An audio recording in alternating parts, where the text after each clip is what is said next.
I'm thrilled to introduce today's panelists. Greg Usvitsky is a recruiter for BNP Paribas who lives in New York City. Yalemwork Teferra is a sales associate with BNP Paribas Asset Management, who's passionate about creating more opportunities for women and people of color in the finance industry. And Alyssa Chanel is a private equity associate, Spelman College alum, and TikTok influencer who focuses on demystifying private equity careers for more than 20,000 followers. Awesome. Thank you all so much for being here. And I guess just to start things off at a very basic level, if you don't mind giving a quick intro about your role, in 1 minute or less, think about how you would explain what you do to a fifth grader. And Yalemwork, we can start with you. Sure. Hi, guys. My name is Yalemwork. As you said, work as a sales associate in BNP Paribas Asset Management. And so my job as a salesperson is basically to find large organizations. So like think pension plans, endowments, hospital funds, just people who have large pools of money, organizations that have large pools of money, and figure out what strategy would best fit depending on like their portfolio and their existing like allocations for their investments. And what's cool is that oftentimes we'll like pitch strategies. So we'll have like different strategies in different sectors that they might be interested in to invest. That's so cool. Alyssa, what about you? Yeah, good afternoon, everyone. Super excited to be here. Alyssa Daniel graduated from Spelman College with an econ major and started in private equity almost 2 years ago in June. So the way that I would explain my role to a kindergartner, or the way that I often explain it to people that are outside of the industry, is if you've ever watched Shark Tank, there's people that need money because they have a great idea on how to grow their business, and there's people that have the money. We're the people that have the money, and we go out and we sponsor people that need the money. Now, the difference between what we do and Shark Tank is that's more venture capital in the sense that those are going to be kind of businesses that are in their seed stage or startup stage, while we invest in businesses that are much more mature in nature, maybe have been around for 30 or 40 years, proven business model. We understand who their customers are, and we're looking to continue growing those businesses. So a Shark Tank reference always helps me. So thank you so much. Greg, can you talk a little bit about what you do? Absolutely. Hi, everyone. I'm Greg Usvitsky. I'm a New York native, and I graduated from Macaulay Baruch College here in the city in 2021, so not too long ago. And I'm a campus recruiter here with the campus team. And if I could explain this in the simplest, most direct terms possible, I try to be that nexus between opportunity and talent, right? So really finding a fit between what people are passionate about and the opportunity that suits them. And because we have so many sort of differing opportunities that fit so many different skill sets, and we have such a wide, wonderful talent pool, of course, facilitated and helped by Handshake a great deal, sort of creating that nexus. So it's a great partnership. I facilitate that partnership by hosting events, by meeting students, and trying to understand what the market is, what people want, and what we can provide, how we can be of mutual value to each other.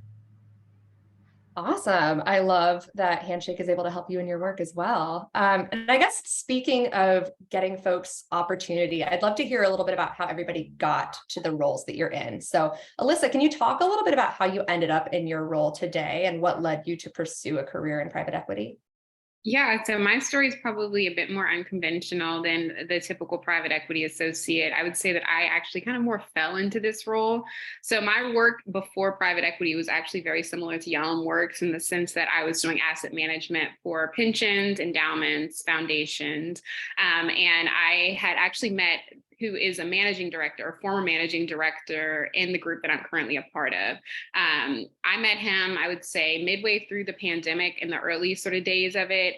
And I was expressing to him some of my longer term career goals and kind of where I wanted to end up next. And he asked if I had ever considered a career in private equity. And I was only vaguely familiar. So when he said it, I was kind of like, who's that? And he kind of explained it to me and kind of explained the opportunities that could come as a result of it.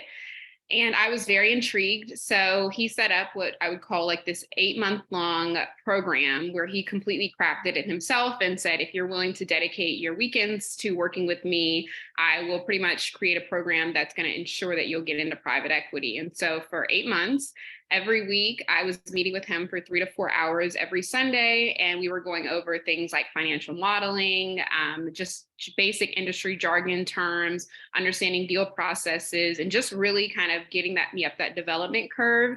And we kind of ended it with a lot of resume review and live mock interviews. So by the time the actual interview came, like, I was good as gold and pretty much knew exactly what to expect on day one. So mentorship is super important for me and definitely a part of my career journey to getting here.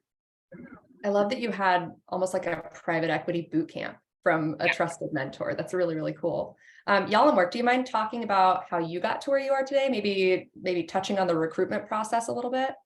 Yeah, definitely. So in college, I studied international relations and economics. So I really was like, I can do a lot of things with this, but I don't really know what's next. And so I remember I was talking to someone who was an alum at my college who worked at BNP Paribas, and they were like, it's an international bank. It's really interesting. It allows you to sort of, I speak French, like bring that element into it as well. And so they were actually hosting a finance trip through my college. And so I was able to go to a bunch of different banks like Goldman Sachs, JP Morgan, and kind of just like get a sense of what the street was like. I know Alyssa mentioned jargon. There's so much jargon. I had no idea like all of the acronyms, what everything meant. And so kind of what I wanted to do, in addition to sort of networking and talking to people at this, at all of the events I went to, was just kind of like go to different BICS portals and just apply.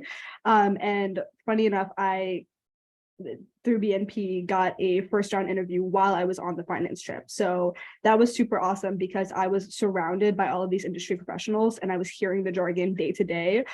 So it kind of like accidentally primed me for the interview. And so when I had the first round interview, it was just kind of with the recruiter. So someone similar to Greg that kind of was like, okay, what are you interested in? And for the role that I applied to, they were like, actually, there's another role that I think you'd be perfect for.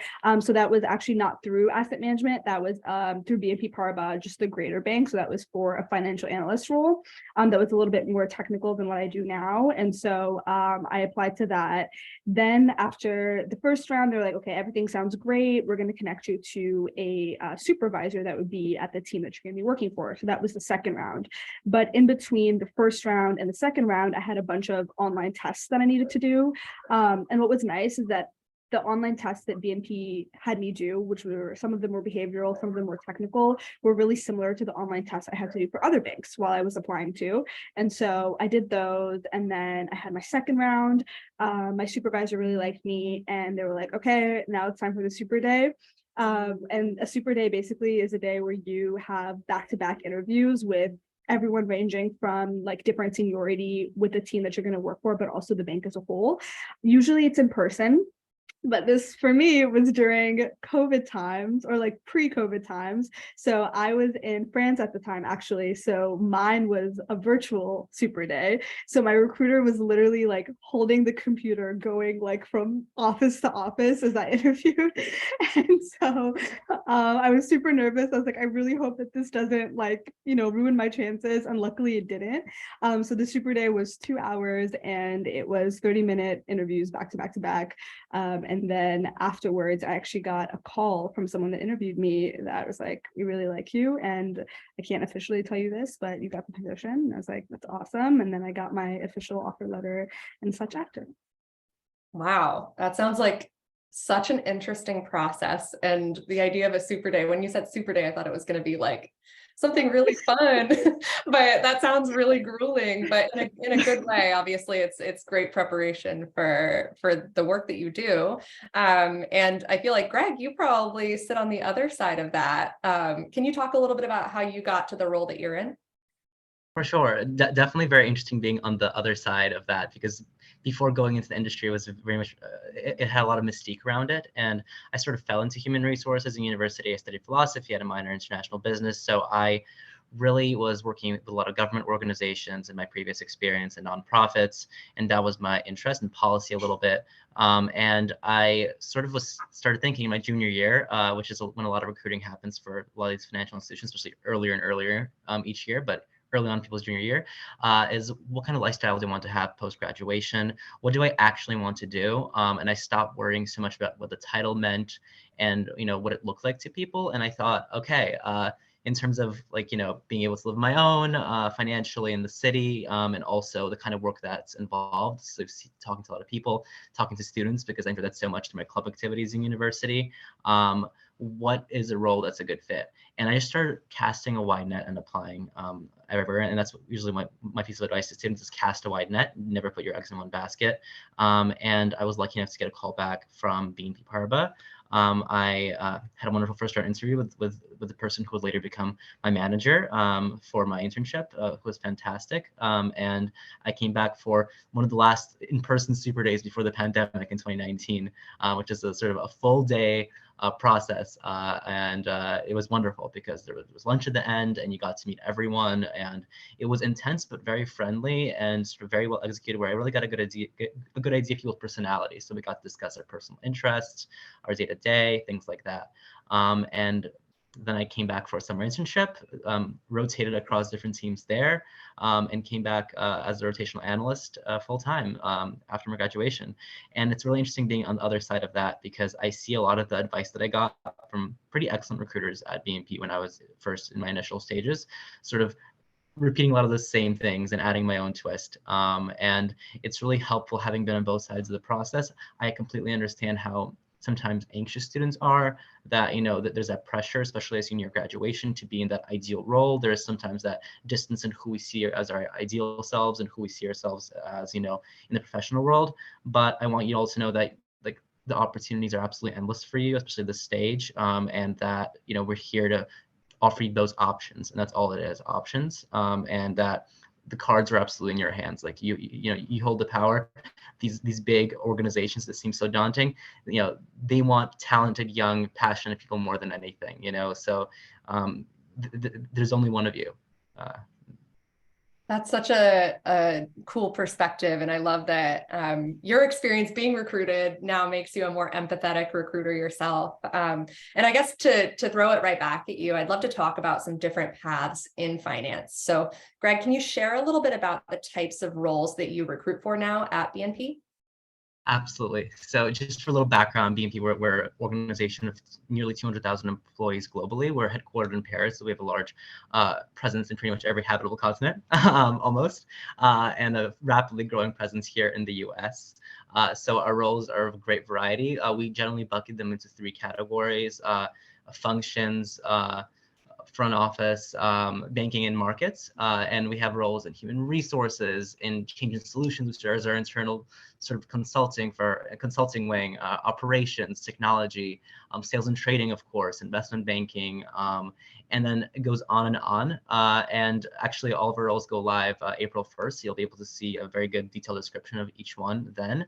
But my advice is really to not worry too much about the title of any role, but really figure out what it is they're going to be doing day to day. That's really the most important thing. And I always say to everyone, especially as a humanities student, and I realize I'm in human resources, we have plenty of humanities students who are not in human resources, who are also in more technical roles. I think Yalemwork is a great example of that, actually. But students can do whatever they want, regardless of what their major is, major agnostic. So I would say keep your options open, don't limit yourself. And there's a home here for everyone, because the skill set that any role draws upon varies so greatly. But we have dozens and dozens of roles that we offer each year.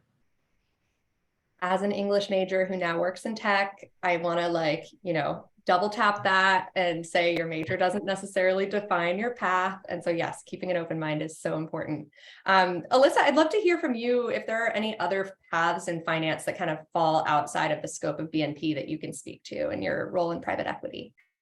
Yeah, so I think that there's a good coverage at BNP, and I think that Greg covered many of the ones that come to my mind.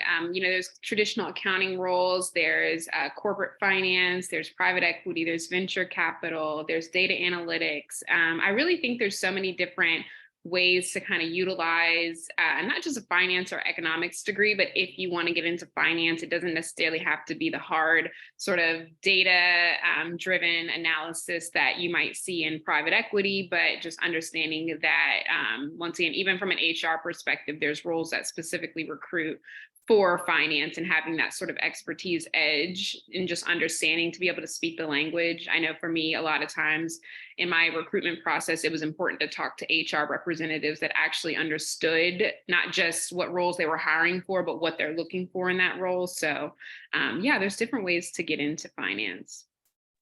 Yeah. And I think to your point, having recruiters who can speak to what they're looking for in specific roles, that leads me into my next question. Yalemwork, I'd love to hear from you. What are some qualities that you think would help somebody succeed in the work that you're doing today? It's a great question. Honestly, I think like because of how diverse finance is, but I guess I'll specifically talk about asset management. There's so many different type of personalities in different groups that we work with. Like the investment professionals that are trading every day are very different than the personalities on the research desk who are doing research every day and versus the sales team. So there's never really like it's not like a one size fits all type of thing. If you're a little bit more extroverted and you like to talk to clients and you like to be, in front of someone and explain ideas and present, then yeah, maybe a sales role would definitely be something that would be great for you. But also if you're someone who likes to understand more of like the technical elements of trading and stuff like that, also being able to, explain that to someone is also really important, because we also have, traders on our calls with clients a lot too, actually explaining like what's going on in the market and things like that. But I think that's something that ties us all together is just like a willingness to learn. A lot of times what you learned in college probably won't be relevant in your job. You're going to learn everything that you need to know on the job. So just being open-minded and being able to be a sponge and just like soak in all of that knowledge is so important. And also knowing that like you're not going to be perfect as soon as you start. So being able to be like humble and bring that humility to work every single day too is really, really important, especially when you're starting off as an analyst. And even when you become an associate and go, higher up is really important. But then to that, I think I hear that advice a lot, but something that I wish someone told me about like being a sponge and learning is like, know what type of learner you are. Like, are you more of a visual learner? Are you kinesthetic? Are you someone who is better when you like hear things or when you do them? Because then now that we have hybrid work schedules too, you can kind of figure out like what days you need to be in the office for what. So I know that like if there's a specific technical process that I'm going to be learning that day, I'm going to need to be in the office because I need to see it. I need to see someone do it. But if it's something that's a little bit more conceptual, I would rather have my time at home to kind of like read about it and understand what's happening in the markets and have like my own private time without having to be in the office and have that like FaceTime every day. So just kind of like knowing what type of learner you are is like super important too before you start. That's such a good note. Like nobody knows you better than you. So you can set yourself up for success in your role by knowing what kind of sponge you are. Alyssa, I'd love to hear from you if there are any like characteristics or qualities that you think make somebody successful in private equity. Yeah, I think there's like 2 or 3 qualities that I've definitely honed in on the past 2 years that I could mention. So first and foremost, I think having presentation skills is super important in this role. Every Monday, we as deal team members present new deals to our larger investment team. And that was a skill that I feel like kind of came naturally to me before the role. So it was something that I was excited about having to work on, but there's nothing like actually sitting in the boardroom and having to pitch on a company that you've spent the past week doing research on and being tight on your financials and understanding exactly what questions might come up and having those answers sort of pre-thought out. So that's one skill. Another skill is attention to detail, which I think you hear this a lot in many different roles, but I recently had my performance reviews, and this is one that I think is a big opportunity for me to continue growing. I think, when you're spending all day in the numbers and you're just trying to get assignments done, sometimes you just want to send it across the desk for the next person to kind of double check. But the reality is, as an associate, as you continue to grow into your second and third year, the expectation is that those sort of errors are mitigated. So there's days where I'll literally print out an entire Excel workbook and go line by line and making sure that I'm not missing any numbers, just because you can fat finger something or a calculation was calculated wrong in Excel. And when it goes to the VP or the MD or the partner, you want to make sure that you're showing a level of diligence on that front. So that's another skill. And then I think more than anything, this skill to organize, when you're on multiple deals and there's emails coming in from legal counsels and there's emails coming in from accounting partners and there's emails coming in from your deal team. Like I have folders set up within my Outlook to organize these emails by deal and by by entity in the sense of who it's coming from.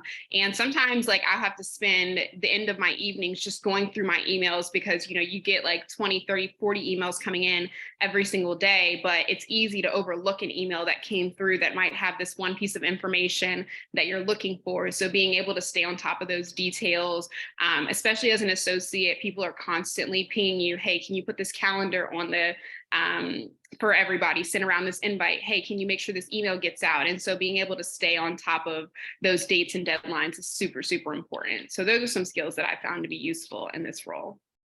Yeah, that's sounds like a lot of detail that you have to be really honed in on to succeed. Greg, I know for the sake of time, we probably need to hop to the next question in just a minute, but can you give some quick qualities that you think help somebody in kind of like a more human resources adjacent role?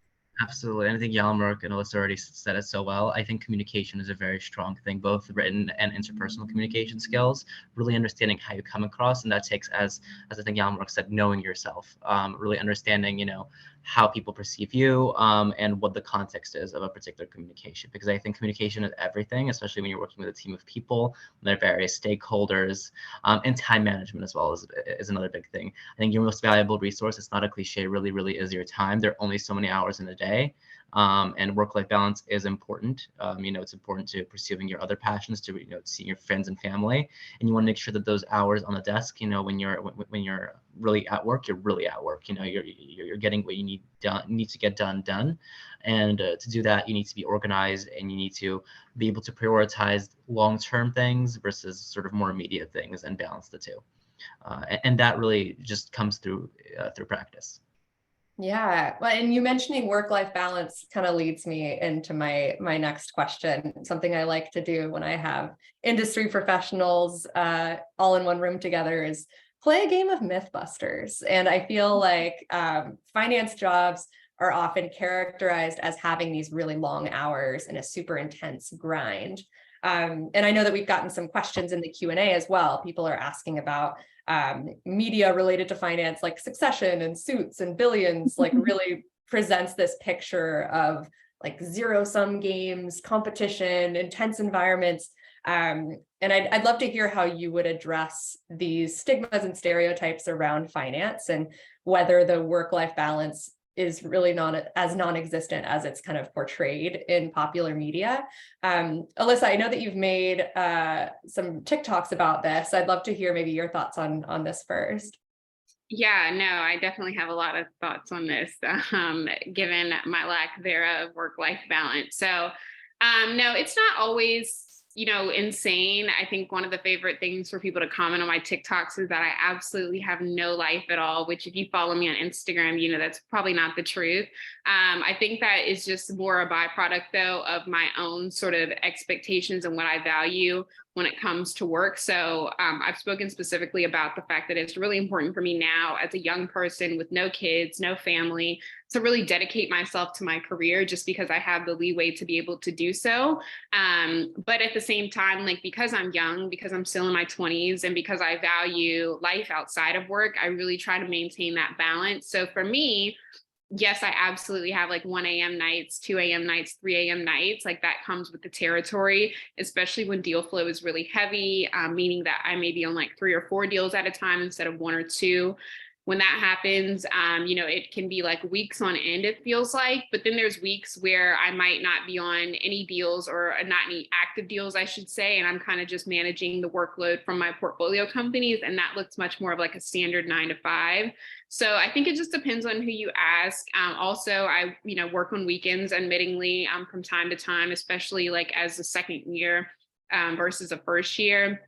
But once again, I really try to make sure that I'm taking time to like go out with friends on the weekend and kind of, reset. I personally am just the type of person, like I need to take a step away from my work in order to still be excited about it going into the following week. So those are some things that I do to try to hedge against kind of the demands, but it absolutely is a part of the expectation as an associate that you're working, when things need to get done. And that's really the driving force behind it, is when the deal gets ready to get closed, like you're going to find kind of that sort of ramp up versus when a deal is just getting started. So Yeah, it's so interesting, the kind of seasonal nature of, when you have to really turn on that hustle and the long hours. Yalemwork, does that resonate with you? Does that sound similar to your experience? Or can you talk a little bit about this question on your side? Definitely, yeah.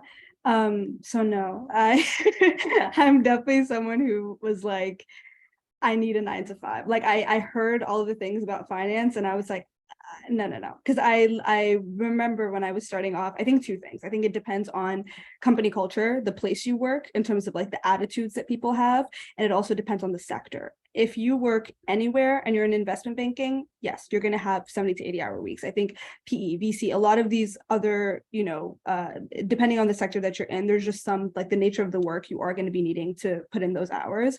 And I think just doing your research in terms of like when you network, don't just look for people who are VPs, associates, MDs. Talk to the analysts, like definitely, especially when you're, in handshake, things like this, or just like at your school or connecting to alumni, they're going to give you the most valuable insight and actually connect you to people that will also tell you what it's like, what are the day-to-days, because you're not going to know that, info on Google. Like you're not going to be able to know all of the different sectors and what, the work-life balance looks like. But then also company culture is super important. Like I can be doing asset management at any bank, but I think depending on who actually works there and the personalities that work there and the way that the company also prioritizes people, I'm going to have a vastly different experience. And from having friends at different firms, I can attest that it's true. Everyone has a very, very different experience. So again, actually talking to the analysts is really important, or just people who are doing that work. But I think at least for BNP, I mean, and I've talked to people who have done different roles who do have the 1 to 2 a.m. nights, but as someone who, the latest I've worked is probably like 8:30 p.m. I knew it was really important to me to have that time because I do a lot of things outside of work too. And so what's nice is that sales through AM, the sales cycle is really is a lot longer than IB in a lot of these other industries. So because of the fact that, you're not closing a deal instantaneously, there's never really going to be a need for you to stay longer. I will say though, in order to get some of this exposure, rotational analyst programs, especially if like I don't know which sector you want to do now, is really important. So like if you could apply for a rotational analyst program and then be on different desks and kind of see the work-life balance through that would be great, because that allows you to kind of get a window into each sector and what they do. Yeah, that's a really good call out. Like dipping your toe in the water of a couple of different areas of the analyst role. And I guess, Greg, you probably hear a lot of questions about just the industry at large from candidates. Are there any stereotypes about the finance industry that you think are true, or maybe any that you want to like directly address as not true? Sure, absolutely. I think those questions are very much valid because I think it's in our culture, and I think the fact that it's in our media is a reflection of a certain reality. Of course, they don't just pull it out of thin air. And I have friends just coming from a larger business school who have those very intense hours, who often give up their weekends, understandably. And you know what? If you're passionate about it, it's something you're going into with open eyes. I have a lot of respect for that, and it's something that to each their own. Absolutely. I'm someone like Yalemwork. I need my 9 to 5. I like to be able to sort of know what my schedule will look like weeks in advance, so I can go to concerts, I can go to shows, I can see friends in the evenings, on weeknights. It's something that I prioritize, and I understand that maybe that means I won't have a as crazy a bonus potentially, let's be honest here, but to me those things are currently more important. And I would say the most important thing is going from organization to organization. The most valuable piece of advice I got in the early stages when I was first interviewing was that's really a two-way conversation. It truly is. Don't go into an interview process as they're assessing you and nothing else. When you're asking questions, when you're even observing the person who's having this conversation with you, do they come across as really stressed? What are their hours like? It's a question you could ask. Like Yalemwork suggested, talk to analysts and associates, people who are where you'll possibly be, in the coming months. Really getting a good idea. I think after especially a couple of interviews, you can get a really good idea of what the culture is like in an organization and whether it suits you personally. And I've come across organizations where it's a lot more intensive and they're open about that. And they'll tell you, and it's not something that I'm looking for at the moment. But BNP really, in my particular case, was a fit because there's that work-life balance. Maybe it's a bit of that French culture that values that that I really appreciate. So I would say really also go out there and look up this information, because we live in the information age, and people like Alyssa, it's so valuable to have, real honest feedback out there of what work in a particular industry and companies like. And a lot of people out there your age are writing about it and are speaking out about it. So go out there and check it out for yourself, and don't just go off of one interview or one impression or the name of an organization, even less so. Thank you for that. And so I'd love to hop into resume and interview tips. I feel like all of you have been here recently. Alyssa, you mentioned that you got this kind of PE boot camp from a trusted mentor, and I'm sure you got plenty of guidance during that phase of your career. Do you have any guidance for folks who are aspiring to a career in PE, and maybe any resume pro tips as they're starting the application process? I think you're on mute. Yep, I sure was. But yeah, so I guess to answer the first part of your question, just general tips on how to get into private equity. If you are still in college, or if you're getting ready to go to college, definitely choose a major in economics, finance, business. There's no right major necessarily, but I think there are certain majors that are more ideal for candidate fit and just overall understanding and background. When a recruiter looks at your resume, they'll automatically kind of know where the alignment is, versus if you're poli-sci or bio, it might be a lot of more explaining that you have to do. So that would be the step if you're already in college. Also, internships are critical. I think, one, to just getting your exposure into any initial industry that you think you want to be a part of, but for that same reason, making sure that this is actually the thing you think you want to do. It's one thing to think you want to be in investment banking. It's another thing to actually get in and realize what the hours are, or the demand is, or what the culture is like. So if you're in college, those are the steps that I would be taking. If you're out of college or getting ready to finish college, I think the best careers to align yourself with would be investment banking or consulting.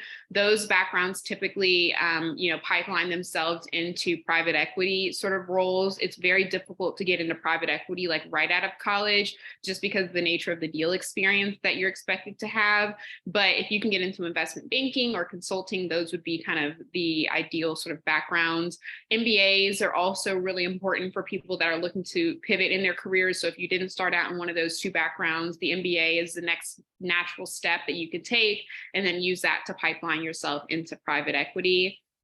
So that kind of covers that ground. In terms of like resume pro tips, I mentioned this in one of my TikToks, but it's super important or easy to just go out and look for a job listing for a recruited position and take a look at your resume, take a look at the responsibilities that you will have on day one, and understand where there's alignment, and highlighting those roles and experiences on your resume. If you're doing something that is not relevant to the role, it's great to have it, but you probably can take it off your resume unless you're just looking to fill up additional space.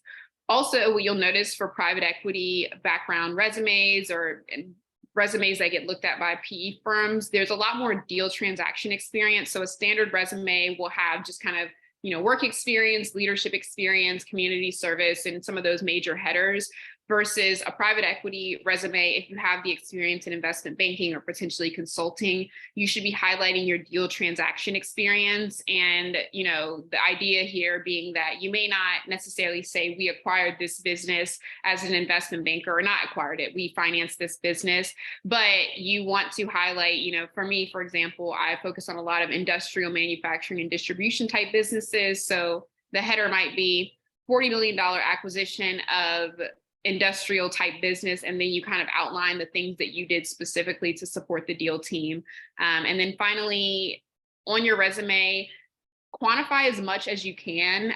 It's one thing to have a liner that says I did this thing, but if you can say, instead of I sent emails daily, I sent 40 emails every day to the managing director, and the impact on this was, so people really understand what value you can drive to an organization. So That's super helpful. Thank you. And the resume differences, that's such an interesting call out, and really important to keep in mind. Greg, I know We have several questions in the Q&A section for you about kind of standing out in the application process to people like you who are doing the campus recruiting.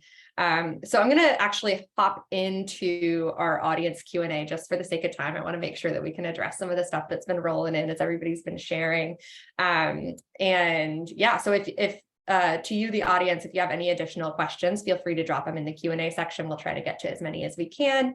But in the meantime, Greg, talking about, what we were just discussing, how do you find an internship in finance when your coursework is really like your only experience? Are internships necessary for landing a full-time job in the industry, or are there ways for folks who maybe haven't had an internship in a relevant field to get in the door?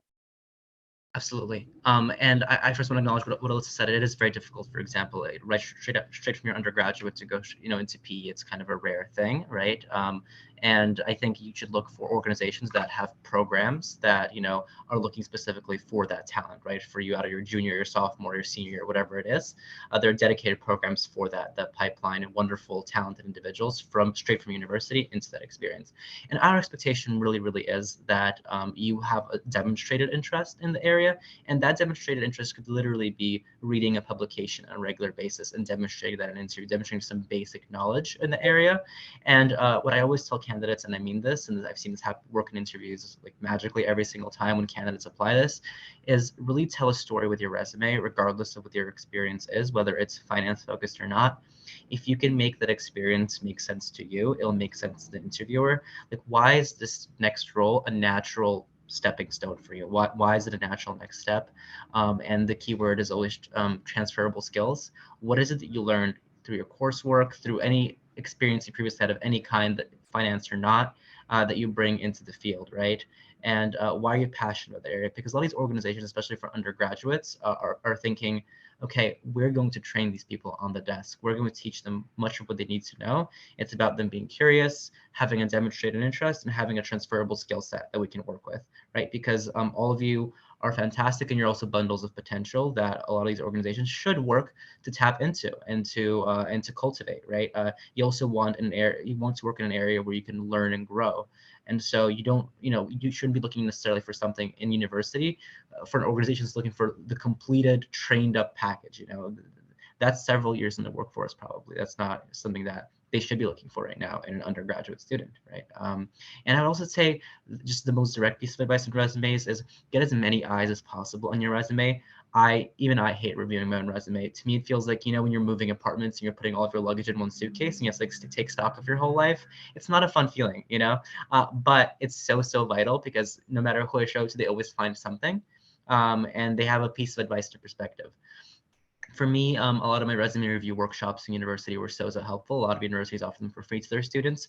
Really take advantage of those, or even set up time with a professor and have them take a look. Someone who maybe was an industry professional in the past, is in academia currently, because also I think the way to stand out isn't through formatting in the resume, it's through content, it's through sort of quantitative takeaways, it's those action words that start off each bullet point, right, that demonstrate what you did, that are sort of execution based, and also show off some of that flavor of who you really are, maybe in your interest section, right? Try to be authentic and tell a story is really advised here, and get that resume in front of as many people as possible, and have it in sort of especially in the financial service industry, in my experience, in a traditional sort of standard template. Formatting is not where you stand out with your resume. Yeah, that's something I heard from both you and Alyssa, is like quantitative, actionable takeaways that like really will jump out to recruiters. And I love your point about getting as many eyes on your resume as possible. Major shout out to career services centers at, higher education institutions. If you're still in school, definitely make sure that you reach out to your career services center for that guidance. Yalemwork, I'd love to hear this question that came in. Any tips on trying to get the first internship and get in the door, so to speak? Any recommendations for networking? It just feels really weird to reach out to strangers who don't know you. That's super fair. Yeah. And just like a quick, I know we're wrapping up soon, but like quick tidbit that really intimidated me when I was first starting is when I went to my college's career services office, the first thing that they asked me was who I knew and who my parents were and what my parents did. And that was super daunting for me, because as like a first gen woman of color, I was like, no one. I was like, no one. I don't know anyone. My parents are not in finance. And it was really daunting to also hear a lot of the kids in my econ classes being like, oh, my dad works here and is going to get me this job there. So I think like, kind of like reducing that noise for yourself and understanding that like we're also, due to everything that's going on in the world right now, are moving towards more of a meritocracy, and just like focusing on yourself and how to strengthen yourself is really important. Obviously, recruiters like Greg, these portals, they get like thousands and thousands of applications a day. I kind of got lucky in terms of that being the method that I got a job, but even for the other jobs that I got interviews with, the biggest thing that I did was like making sure that my interview and my resumes were sharp, going on people's LinkedIn and doing the like researching, not just like MDs and VPs who are probably not going to reach out to you, but some analysts and some associates, and trying to like build connections with them, because you would be surprised. Like a lot of them could also just be like, oh, I really like you. Let me talk to my manager. Let me mention something like that to you. And then also that being a connection there. Recruiters like Greg, again, getting like hundreds and thousands of people a day. So just sort of like diversifying the people that you actually reach out to within finance is really important, because it'll also give you some valuable insights. But also the portal, I mean, it is a shot in the dark a little bit, but it does work. And oftentimes when your skills do match, from the like 30 financial institutions or jobs that you apply to, 1 or 2 will probably get back to you. And I think Alyssa mentioned this, but like you have to be like good with rejection too. Like it's okay. I applied to like so many roles, and I only got an interview from a handful. So it's okay. No matter as like how smart or motivated you are, just you have to be okay with your skills and rejection, and know that one is going to land. That's awesome. Thank you so much for sharing that. We just have a couple more minutes, so I'm going to try and like speed round some additional questions. Alyssa, there was one for you that I think you mentioned a little bit already about the MBA being a natural next step for some candidates in PE, but can you talk about whether or not grad school degrees would be useful for finance in general? Yeah, I can't speak to it too much. I don't have a graduate school degree, but from what I've understood, going to especially the MBA route, I think that it's supposed to help you get kind of a more general management understanding as to how businesses operate. So yes, I would say yes. Awesome. And Greg, somebody says, I guess it might differ from company to company, but how important is your college GPA in the field of finance in general? Is that something that people should be putting on their resumes or mentioning during the interview process? So one answer is absolutely, definitely put your GPA in your resume. If you don't put your GPA in your resume that early on, people will assume you're hiding something, and people will unfortunately not assume the best if you don't put it up there. Just in my experience. I would say GPA is important. It is not prohibitive. It is not sort of binding, because it is, after all, and I mean this is a holistic review.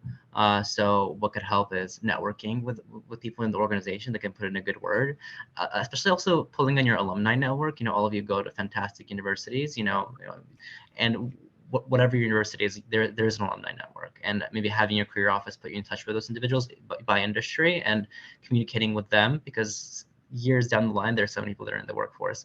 GPA is important to have on there. It is not something that we exclusively look at, and it stops mattering after maybe a year or 2 in the workforce, I would say. That's so interesting. I feel like it's so different from industry to industry. That's really awesome. Thank you for that input. Yalemwork, I guess my last question for this Q&A, what technical skills should students prioritize learning in school to get into finance?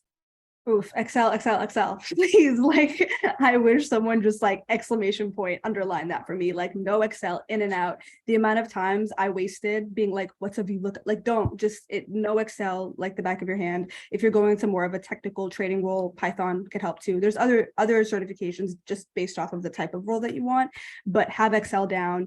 Also, writing skills. A lot of people don't talk about that, especially if they're super technically oriented. The amount of times that you're going to be doing correspondence, like emails, presentations, talking to people, really get comfortable with your correspondence. Even when you're having that first interview, being able to pitch yourself is really important. So join like whether it's like debate team, or just like practice talking to your friends more about like issues that are going on in the world, but just start like getting those reading and writing skills down, and then also Excel.